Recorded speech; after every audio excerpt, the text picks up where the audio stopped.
Today I'm going to show you how to level up your bracket cut, starting with the basic version by Tobias Levin, adding a flip, and ending with a combo I created to tie it all together.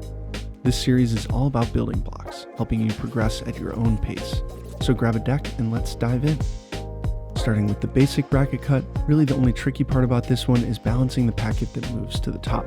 So to begin, place your index on the top, pinky on the bottom, and your other two fingers on that outer edge. You can place your thumb on that top edge, pulling down with your index finger and up with your thumb, splitting that into two packets. And the key here is to really make sure your index is not only coming down, but your thumb is coming up. That's going to create space for that bottom packet to move over the top. And when you pull down with your index, you want to make sure that your index is kind of over that top edge of the packet. That's going to be how you kind of prop that packet up and lift it over. You'll also use your middle finger to help guide it by pushing up with your middle and pulling down with your index finger.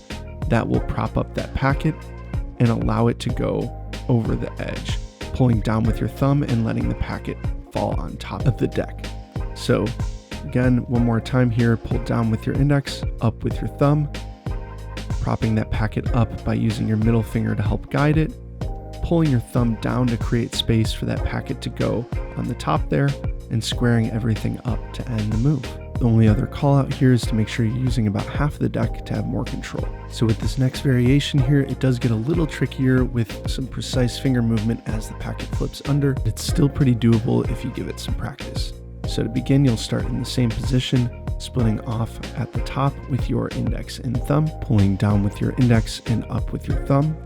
And again, you'll have your index kind of slightly over the edge there, keeping the packet propped up and then using your middle finger to guide it over the top. But instead of letting it land on the deck, you're going to grab it with your thumb there. So the packet will be between your thumb and your index, and it definitely has the tendency to slide around a bit here. But as you get it down, you should be able to keep that packet together, especially as you do it quicker. Now you're going to flip that packet under by letting your thumb kind of guide it down, and then placing your middle finger underneath it and your index finger on top of it there, pushing it down further with your index, and then moving your middle finger out of the way so that it can clear that space and open it up to push the packet fully underneath and square up the cards. So again, one more time here, pull down with your index, up with your thumb, prop up that packet, grab it between your thumb and your index, pushing it over with your thumb and catching it with your middle finger there, then moving your middle finger out of the way to close the move. And finally, let's bring it all together for the full combo, where you can add an extra move in between each bracket cut flip, allowing the cards to eventually come back to a face down position. This one is a little bit trickier, so definitely practice the first ones before you get started.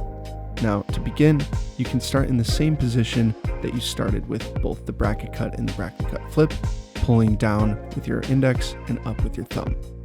You're going to do the same thing that you do in the flip here, where you bring it up to the top, catch it between your index and thumb, and flip it underneath.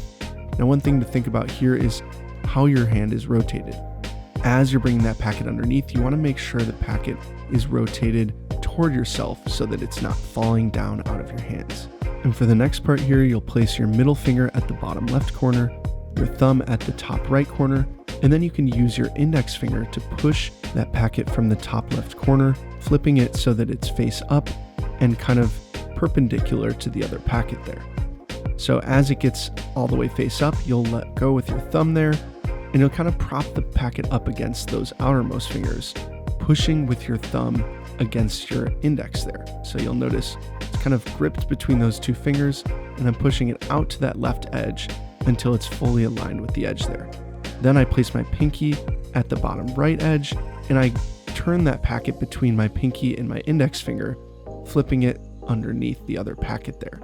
I can then push up with those three fingers, closing that packet, and then doing the same thing all over again here. So splitting off like you normally would, bringing that packet up to the top, flipping it down underneath, making sure that you turn your hand back toward yourself to keep the packet from falling. And then once it gets underneath here, you want to keep that 9 of spades packet at an angle so that you can grab it between those two fingers. So again, pushing with your index, guiding it around, this time it'll be face down, and then pushing it out to the side. Now, as you get out to that outer edge, You want to make sure that you place your pinky on the outer edge here and grab it between your pinky and your index, twisting it, and then also using your index to prop up that other packet against your thumb there, and then flipping the other packet on top to end the move. And that's how you do the full combo. Hope you learned something new.